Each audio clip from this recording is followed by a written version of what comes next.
Today I'm sharing with you the 5 different types of yoga teachers and their cueing styles. The reason I'm sharing this information with you today is I get a lot of questions about how to cue most effectively in yoga class for new teachers. So this is where I get to help you out a little bit in kind of a fun and silly way. My name is Ashley. I'm a yoga teacher. I have been since 2011.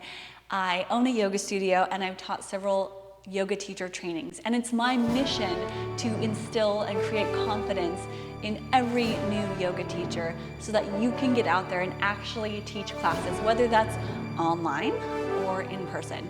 And before we get to these 5 teaching styles or types of yoga teachers, I do want to mention that I do have a free download for you, and that free download is in the description, a 24 pose alignment cue resource. So it goes through each pose. This is actually just pulled straight from my yoga teacher training manual, but it goes through each pose and lists the alignment cues or the alignment from the ground up, and just makes it kind of simple. And while you're at it, I also threw in my cute little yoga stick figures. These I drew myself. I thought you would get a kick out of those. So that's a free download down below. So the 5 types of yoga teachers. This first one is what I tend towards. And it relates to that yoga, alignment PDF that I just showed you. It's called the mechanic. The mechanic.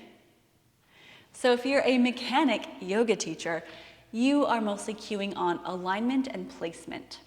So the exact place your foot here, your knee is stacked over your ankle, your shoulders are in this place. So it's very mechanical. It's straightforward, to the point.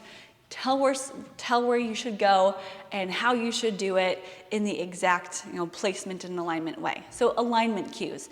And that free download PDF will actually help with some of those. You could also come up with a lot of these yourself. I tend to do that from the ground up. It just makes it easy for me as a teacher to remember.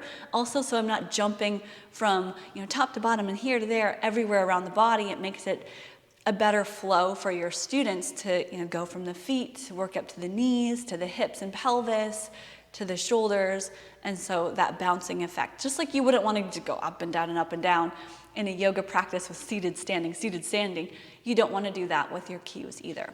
So the mechanic is someone who is a little more straightforward.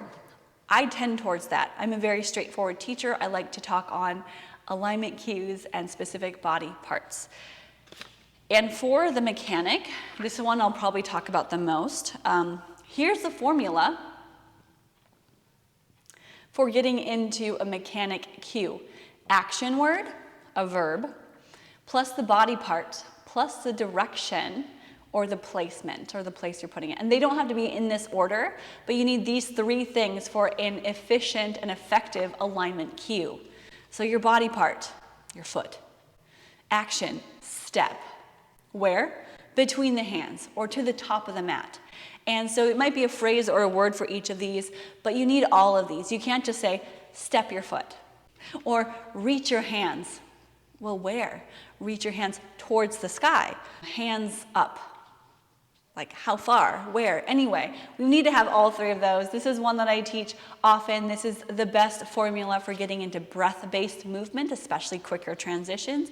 Inhale, reach your arms up above your head. Exhale, open the arms, diving down. Anyway, so action plus body part plus the direction. Save that, write notes, you got it. That's alignment, and oftentimes it's easiest to go from the ground up. Let's move on, shall we? The next one kind of relates to the last, but it's the doctor. The doctor. And sometimes this is good, sometimes it's not so good. It depends on your audience. Alignment's always good to have, great mechanics and alignment there. You always want at least a little bit of that.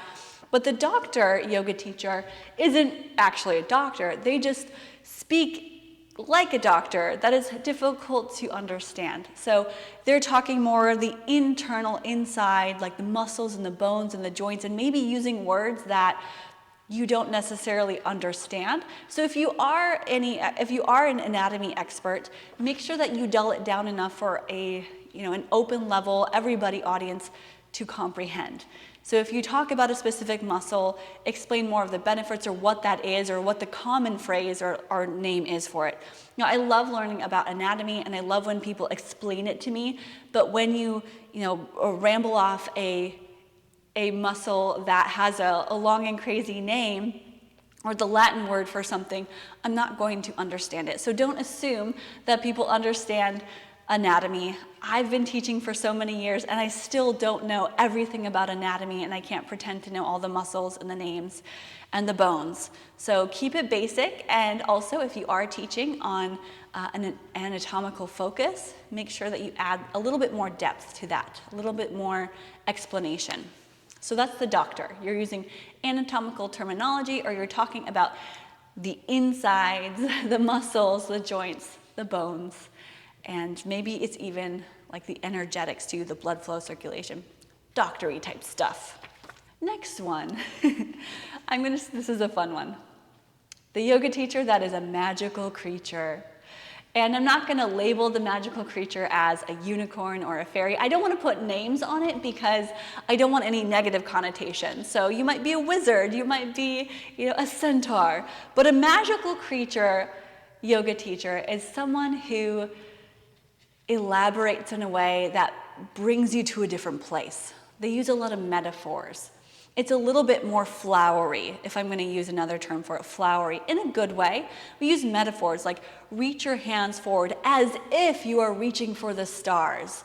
So I'm not very good at this, just letting you know. So I'm trying to think of examples here. Like press into your foot as if you're stomping away all the negativity. So it kind of gives you that like boost in energy, and it's really kind of powerful in a way that like, yeah, I got this. And it's a little more uplifting in that way, but it can also get distracting sometimes. So there's pros and cons to all of it. If you have only, metaphors and energetic, magical cues in your classes, it can be quite distracting from the actual just breathe and place your foot somewhere or do this specifically. So be mindful of your cues, but it is fun to add in and sprinkle in a few of those magical creature yoga teaching moments. I know several yoga teachers who are a lot better at this than I am, and I continue to be inspired by attending their classes and listening in so that I might sprinkle one or two into my classes here and there. And that's all you can do. If one of these excites you, lights you up, but you're not great at it, then find a teacher that is and follow their cues. And if this doesn't come naturally to you like it doesn't for me, then stick to what's comfortable and be your authentic self, okay? So if you are working on these kinds of phrases, the magical creature phrases, metaphors and the like, you might take a look at this alignment guide and pick out one phrase, like in down dog, externally rotate the biceps. Well, how could you say that in a way that's a little bit more magical? Can you rewrite that or rephrase it to add a visual that someone could imagine differently? Or in child's pose, relax the forehead on the mat. Maybe it's said in a different way, gently placing the forehead on the mat as if your forehead is kissing the cheek of a baby. I don't know. I'm trying to come up with these on the spot. It's a little challenging. Metaphors, magical phrases, they're fun. Have fun with that.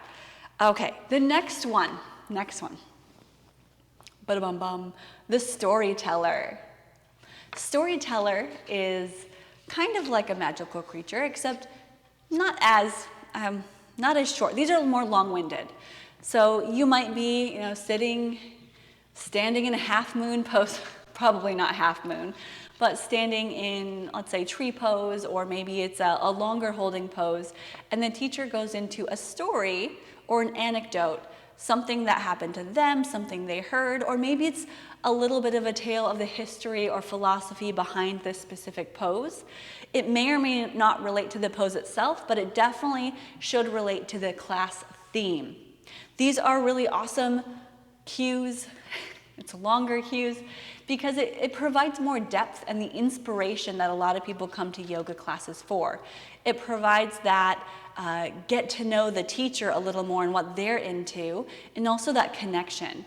The best kind of stories or anecdotes are ones that are relatable. You might ask, as a teacher, you might ask a question, such and such story, can anyone else relate? Can you think of a time that something like this has happened to you? And what did you do? Did we press forward? Did we persevere, or did you hide? You might get into more questions, more of like a conversation, and that is a skill that can be learned. Storytelling is what makes connections deeper, and storytelling is so important. It's what draws people in to your classes, to your videos, to parties and events that you're at. Telling stories can be so powerful. So if you have a story that plays along with your theme of your practice or your class, you might jot a few notes down and practice it. Again, I said it's a skill that can be practiced. We are not born with the ability to tell stories innately. For some, it just takes practice. My background in graphic design, and I didn't tell a lot of stories. I wasn't a storyteller.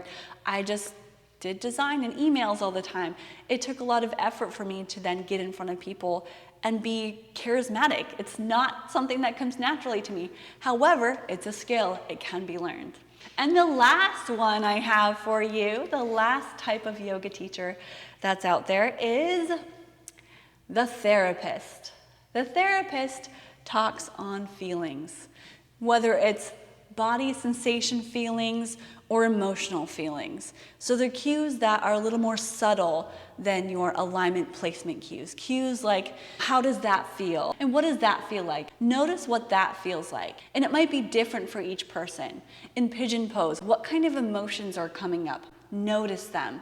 So there's a lot more, notice what's going on right here. Your alignment looks good, awesome. Now what more can we notice? What are we feeling?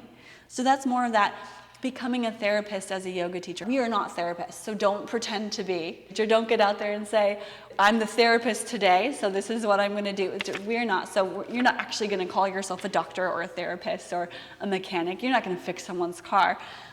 But you can use cues as if you were these types of people. So as a quick recap, the mechanic, alignment. The doctor, talking about anatomy. We've got magical creatures, storytellers, and the therapist. And what do you think? Are there more kinds of cues and teachers out there? I would love to hear from you. So go down and leave a comment and let me know either which one you tend to go towards, or if there are any other types of yoga teachers and cues out there. Have I missed something? Let me know.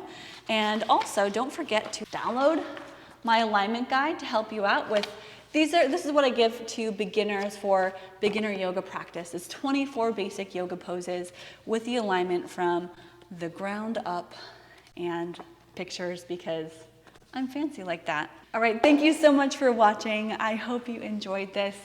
I hope you enjoyed this sort of fun way of discovering yoga cues and how you can be a more effective and more wonderful communicative teacher. The best thing you can really do as a new teacher is get out there and just teach. I believe in you. And if you need a little bit more help, always just explore some of my videos for sequencing, cueing, and yoga business tips. I'll see you next time. Bye.